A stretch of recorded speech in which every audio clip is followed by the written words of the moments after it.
প্রিয় শিক্ষার্থীবৃন্দ, শর্টকাট সলিউশনের পক্ষ থেকে তোমাদের সবাইকে স্বাগত জানাচ্ছি।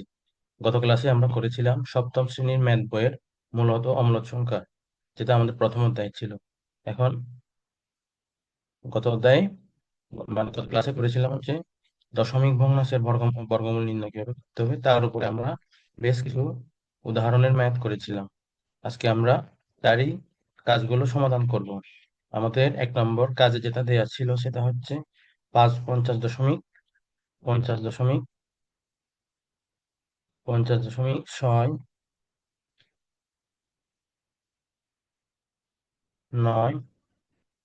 4 এবং 4। আমাদের নিয়ম অনুযায়ী প্রথমে কি করতে হয়, দশমিকের আগের পূর্ণ সংখ্যার উপরে দাগ দিতে হয়। পূর্ণ সংখ্যার উপরে দাগ দিব, তারপর দশমিকের পরে যে সংখ্যাগুলো থাকবে তার প্রত্যেকটা জোড়ার উপরে দাগ চিহ্ন দিয়ে যাব। তারপর ডান দিকে ডান দিকে ভাগের চিহ্ন দিব। আমরা জানি 50-এর আগের যে পূর্ণবর্গ সংখ্যা সেটি হচ্ছে 49। 49 এবং 49-এর বর্গমূল 7। তারপর আমরা যদি বিয়োগ করি তাহলে পাই 1। হ্যাঁ, তারপর আমাদের করতে হয় একের বাম পাশে ভাগ চিহ্ন দিতে হয়। ভাগের পরে আমাদের করতে হবে 7-এর দ্বিগুণ করতে হবে। 7 দুগুণ দুগুণ হচ্ছে 14। 14। তারপর আমরা যেহেতু এখানে দশমিক দেয়া আছে, দশমিক যেহেতু দেয়া আছে এখানে যেহেতু দশমিক দেয়া আছে সেহেতু আমাদের এখানেও দশমিক দিতে হবে। এখানেও দশমিক দিতে হবে। দশমিক দেওয়ার পরে আমাদের যে জোড় সংখ্যাটা নামাবো সেটি হচ্ছে 69। 69। 69। 69 যেহেতু দেয়া এখন 69 এখানে এখন আমাদের এখানে এমন একটা সংখ্যা লিখতে হবে। এখানে এমন একটা সংখ্যা লিখতে হবে যেটা আমরা এখানেও লিখবো। আমরা যদি 1 লিখি তাহলে আমাদের এখানেও 1 লিখতে হবে। এখন 141 আর 1 কে যদি গুণ করি তাহলে আমরা পাই 141। 141। তারপর বিয়োগ করলে আমরা পাবো, এখানে পাবো 8, এখানে পাবো 2। এরপরে আমাদের নামাতে হবে এই জোড়া সংখ্যাটি নামাতে হবে। 44 নামালাম। পরে আবার এখানে ভাগ চিহ্ন দিব। এখানে দেওয়া আছে 71। 71। আমরা যদি 71-এর দ্বিগুণ করি তাহলে আমরা পাই 2 × 2। 7 দুগুণ 14। 7 দুগুণ 14। এখন 7 দুগুণ হচ্ছে 14। এখন আমাদের এখানে যে সংখ্যাটি বসাবো সেটি এখানে বসাতে হবে। আমরা এখানে যে সংখ্যাটি বসাবো সেটি এখানে বসাতে হবে।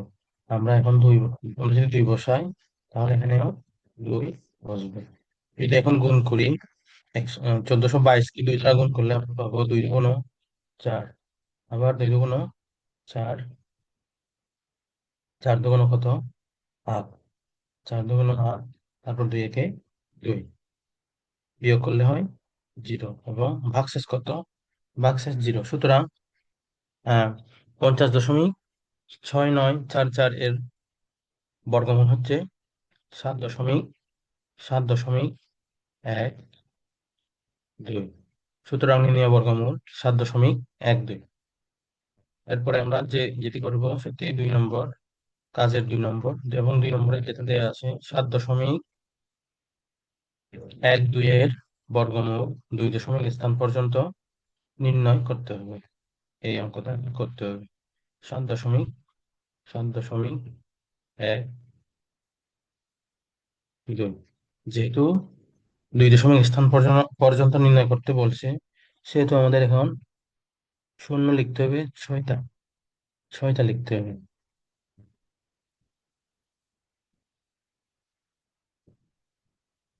6টা শূন্য লিখলাম। এরপর দশমিকের আগে পূর্ণ সংখ্যার উপরে দাগ দিব। দাগ দিলাম। তারপরে দশমিকের পরে প্রত্যেকটা জোড়ার পর দাগ। প্রত্যেকটা জোড়ার পর দাগ। এরপরে আমরা এখানে দিব ভাগ চিহ্ন। ভাগ চিহ্ন। এখন আমরা এখানে দিব ভাগ চিহ্ন। আমরা এটা এদিকে না লিখে স্পেস দিয়ে লিখি তাহলে পুরোপুরি লিখতে পারবো। 7.7.1 2। তারপর আমাদের লিখতে হবে শূন্য, শূন্য, আবার শূন্য, শূন্য, শূন্য, আর শূন্য। এখন আমরা ভাগ চিহ্ন দিব, তারপর এর উপরে দাগ দিব, প্রত্যেক প্রত্যেক জোড়ার উপরে দাগ দিব, দাগ দিলাম। এখন সাতের আগে পূর্ণবর্গ সংখ্যা হচ্ছে 4, 4 লিখলাম। 4-এর বর্গমূল 2। তারপর আমরা ভাগ করব, ভাগ করলে আমরা পাই 3। এখন 3-এর আগে, 3-এর বাম পাশে ভাগ চিহ্ন দিয়ে 2-এর দ্বিগুণ করলে হয় 2 × 4। তারপর এখানে যেহেতু দশমিক আছে, সেহেতু আমরা দশমিক দিব। দশমিক দেওয়ার পরে এই 12 নামাবো, এই দশমিকটা নামাবো। এখন আমাদের এখানে দিতে হবে 6, দিতে হবে এখানে 6, 6 দিলে এখানে দিব 6। এখন এটা যদি গুণ করি, 46 আর 6 গুণ করলে আমরা পাই 6 6 হচ্ছে 36, আমরা পাই হচ্ছে 276। বিয়োগ করার পরে আমরা পাবো, বিয়োগ করলে আমরা পাবো 36। তারপর এই শূন্য দুটি নামাতে হবে, এই শূন্য দুটি নামালাম, নামাবো এখন আমাদের। তারপরে আমাদের করতে হবে এখানে ভাগ চিহ্ন দিতে হবে। ভাগ চিহ্ন দেওয়ার পরে 26-এর দ্বিগুণ হচ্ছে 52, 52, 52 লিখলাম। 52 লেখার পরে এখানে আবার লিখতে হবে, এখানে যে সংখ্যা তার সঙ্গে বসাতে হয় সেটা 6, আমরা 6 বসাবো, এখানেও 6। তারপর এই 526-এর সাথে 6 গুণ করতে হবে, গুণ করার পরে হয় 3100, 3156, 56।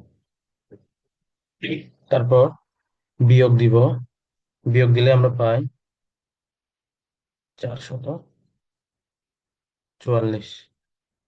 তারপর আবার এই দুটো শূন্য নামাবো, শূন্য নামালাম। শূন্য নামানোর পরে আবার এদিকে বিয়োগ দিতে হবে, আবার কি করতে হবে, বিয়োগ দিতে হবে।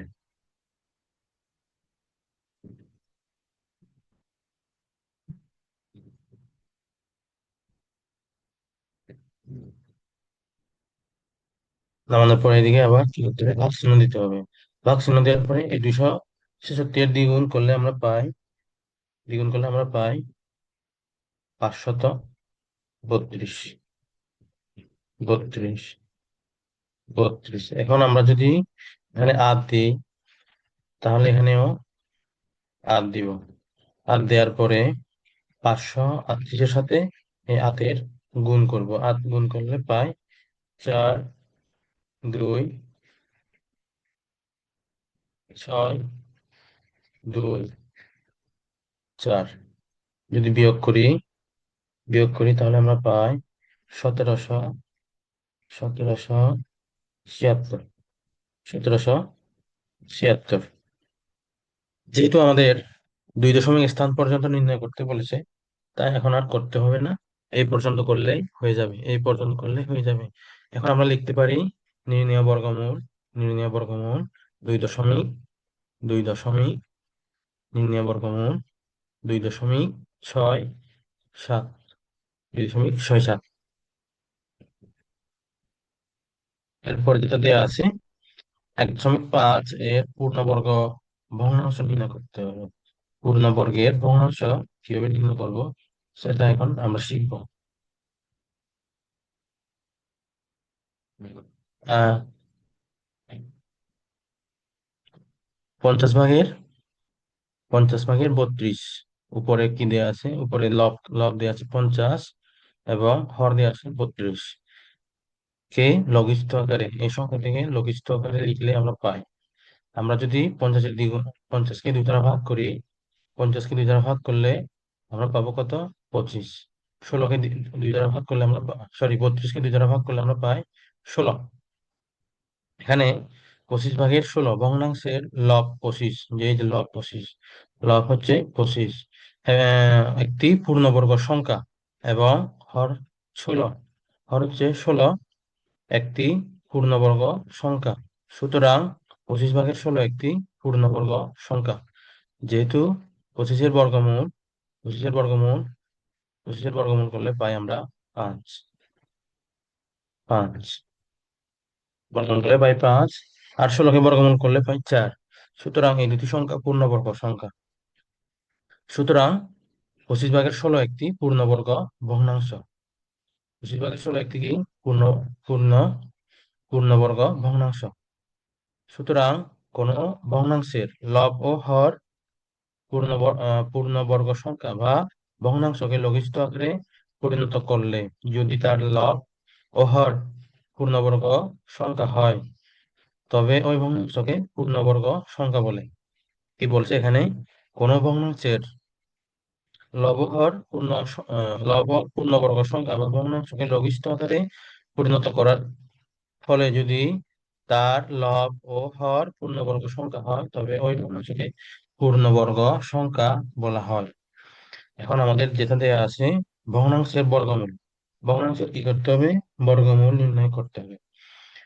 ভগ্নাংশের লবের বর্গমূলকে হরের বর্গমূল দ্বারা ভাগ করলে ভগ্নাংশের বর্গমূল পাওয়া যায়। কি করলে? ভগ্নাংশের লবের বর্গমূলকে হরের বর্গমূল দ্বারা ভাগ করলে ভগ্নাংশের বর্গমূল পাওয়া যায়। আমরা কি করব এখন? এই যেখানে দেয়া আছে উদাহরণ 5 যেটা দেয়া আছে, 64 কে 81 দ্বারা ভাগ, 64/81 এর বর্গমূল নির্ণয় করতে হবে। 64/81 এর বর্গমূল নির্ণয় করতে হবে। ভগ্নাংশটির লব হচ্ছে কত? 64, 64 এবং এর 64 এবং এর বর্গমূল হচ্ছে 8, এবং হর 81 এর বর্গমূল হচ্ছে 9। সুতরাং 64/81 এর বর্গমূল হবে কত? 64/81, এই 64/81 এর বর্গমূল চিহ্ন দিলাম। তারপর 64 এর বর্গমূল কত? 8, এবং 81 এর বর্গমূল 9। সুতরাং নির্ণয় বর্গমূল হবে 8/9। এরপরে যেটা দেওয়া আছে উদাহরণ 6, 52 সমস্ত 9/16। 52 সমস্ত কত? 9/16। 9/16 এর বর্গমূল নির্ণয় করতে হবে। প্রথমে এই সংখ্যাটি লিখবো আমরা। 52 সমস্ত 9/16 এর বর্গমূল হবে 52 সমস্ত 9/16 লেখার পরে এই বর্গমূল চিহ্নটা দিলাম। এই যে বর্গমূল চিহ্ন দিলাম, দেওয়ার পরে এখানে 52 আর 16 গুণ করতে হবে। 52 আর 16 গুণ করে আমরা পাবো 17×12 530, আর 1 হচ্ছে 32, 30, 31। তারপর 52 × 52, 2, 5 যোগ করলে হয় 841। 800 কত? 41, এই 41। তারপর একে যদি আমরা বর্গমূল করি, 841 কে বর্গমূল করলে আমরা পাই 29, এই যে 29 এখানে পেলাম। তাহলে এরপরে নিচে দেয়া আছে 16, 16 এর বর্গমূল করলে আমরা পাই 4। এখন যদি আমরা একে ভাগ সাজিয়ে লিখি, তাহলে আমরা পাবো 7 সমস্ত 1/4, 1/4 কাকে? 29/4, 29/4 কে যদি আমরা সাজিয়ে লিখি, তাহলে আমরা পাই 7 সমস্ত 1/4। আমরা যদি গুণ করি, 4×7 কত? 4×7 28। তার সাথে তার সাথে যদি 1 যোগ করি, তাহলে কত হয়? 29। এটাই হচ্ছে উত্তর। এখন সুতরাং বলছে কত? 52 সমস্ত 9/16 এর বর্গমূল কত? 7 সমস্ত 1/4। ভগ্নাংশের হর যদি পূর্ণবর্গ সংখ্যা না হয়, তবে গুণন দ্বারা একে পূর্ণবর্গ করে নিতে হবে। কি করতে বলছে এখানে? ভগ্নাংশের হর যদি পূর্ণবর্গ সংখ্যা না হয়, তবে কি করতে হবে? গুণ করে পূর্ণবর্গ সংখ্যা করে নিতে হবে। এরপরে যেটা দেওয়া আছে উদাহরণ 7 কি দেওয়া আছে? 2 সমস্ত 8/15 এর বর্গমূল 3 দশমিক স্থান পর্যন্ত নির্ণয় করো। কত বলছে? 3 দশমিক স্থান পর্যন্ত নির্ণয় করতে বলছে। তাহলে আমরা কি করব? প্রথমে এর বর্গমূল আগে রুট চিহ্ন দিয়ে প্রকাশ করতে হবে। প্রথমে কি করতে হবে, আমাদেরকে রুট চিহ্ন দিয়ে প্রকাশ করতে হবে। তারপর এখানে 15 দুগুণ কত? 15 দুগুণ হচ্ছে 30। 15 দুগুণ 30, এই 15 আর 2 গুণ করতে হবে। 15 আর 2 গুণ করতে হবে। 15 15 আর 2 গুণ করতে হবে। 15 দুগুণ কত হয়? 30। 30 আর 8 যোগ করলে হয়, 8 যোগ করলে হয় 8 যোগ করলে হয় কত? 38। 38। 38। এবং এখন কি করতে বলছে? 38 ভাগের 15 এর বর্গমূল নির্ণয় করতে হবে। তারপর লব ও হরকে লব লব ও হরকে কি করতে হবে? 15 দ্বারা গুণ করতে হবে। প্রত্যেকে লব ও হরকে 15 দ্বারা গুণ করতে হবে। 15 দ্বারা গুণ করলে আমরা পাই 38, আর 15 গুণ করলে আমরা পাবো কত? 570। এবং 15 আর 15 গুণ করলে আমরা পাই 200 কত? 25। 225। তারপর তারপর এখানে 570কে যদি বর্গমূল করি তাহলে আমরা পাবো 23.847 এবং নিচে থাকবে 225-এর বর্গমূল করলে আমরা পাই কত? 15। যদি 23.8747কে 15 দ্বারা ভাগ করি তাহলে আমাদের যেটা আসবে সে মানটা 1.59516 প্রায়। সুতরাং আসন্ন 3 দশমিক স্থান পর্যন্ত বর্গমূল হবে 1.592 প্রায়। এটাই হচ্ছে নির্ণয় বর্গমূল। এরপরে আমাদের কাজের অঙ্ক দেওয়া আছে দুইটা, এগুলো এখন করব। প্রথমে যেটা দেওয়া আছে 1 নম্বরটা, 27 সমস্ত 46 ভাগের 49। 46 ভাগের কত? 49। এর কি করতে হবে? বর্গমূল নির্ণয় করতে হবে। আমরা যদি এর বর্গমূল নির্ণয় করি, বর্গমূলের চিহ্ন দিলাম। তারপর এখন 22 আর 49কে আগে গুণ করতে হবে, এই দুইটা আগে গুণ করতে হবে। নিচে থাকবে 49। নিচে থাকবে কত? 49। 49 থাকবে। এখন 22 আর 49কে গুণ করলে আমরা পাবো, 22 আর 49কে এখন গুণ করতে হবে। আমরা যদি ক্যালকুলেটর দিয়ে করি তাহলে আমরা পাই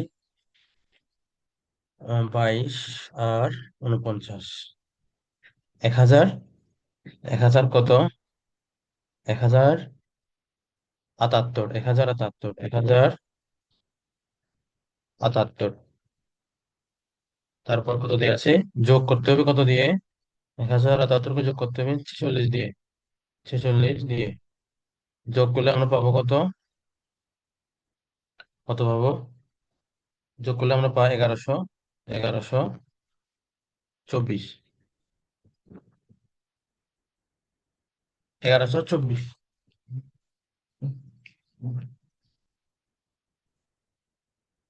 এখন 1124কে যদি আমরা বর্গমূল করি, 1124কে বর্গমূল করলে আমরা পাবো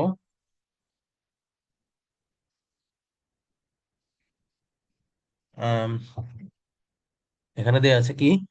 27 আর 49। 27 আর 49। 27 আর 49 যোগ এখানে 27। যেহেতু এখানে 27 দেয়া আছে, 27 আর 49 গুণ করলে হয় কত? 27। প্রথম থেকে আমরা করি। 27 আর 49 প্রশ্ন দিয়ে আছে 27 সমস্ত 46 ভাগের 49। 49 এর বর্গমূল করতে হবে। এর বর্গমূল যদি করি, প্রথমে আমাদের করতে হবে, নিচে হচ্ছে 49 লিখবো। 49 লিখে এখন 27 আর 49 গুণ করলে হয় 1300। 1323। 1323। তার সাথে যদি যোগ করি, 46 যোগ করি তাহলে আমরা পাই 1369। 1369। 46 যোগ করলে আমরা পাই 1369। 1369। এখন 1369কে যদি আমরা বর্গমূল করি 1369, এখানে লিখলাম 1369। 69।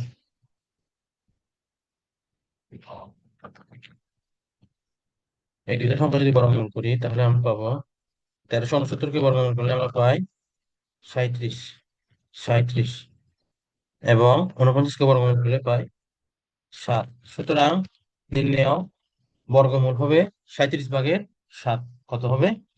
37/7। এরপরে রঙে দেওয়া আছে এক সমস্ত 4/5 এর বর্গমূল 2 দশমিক স্থান পর্যন্ত নির্ণয় করো। কত করতে হবে? 2 দশমিক স্থান পর্যন্ত নির্ণয় করতে হবে। 1 দশমিক, 1 দশমিক, 1/4। এখন আমরা যদি করি, এর বর্গমূল করি, তাহলে আমরা পাবো নিচে থাকবে 5, তারপরে উপরে থাকবে 5 একে 5। 5 একে কত? 5। 5 আর 4 যোগ করলে হয় 9। 9। 9। এখন হর ও লবকে 5 দ্বারা গুণ করব। 5 দ্বারা গুণ করব। এই যে লব হরকে 5 দ্বারা গুণ করলাম। গুণ করে আমরা পাবো কত? উপরে পাবো 45। 45। নিচে পাবো 25। 25। আর এই দুইটা যদি বর্গমূল করি তাহলে আমরা পাই কত? আমরা পাবো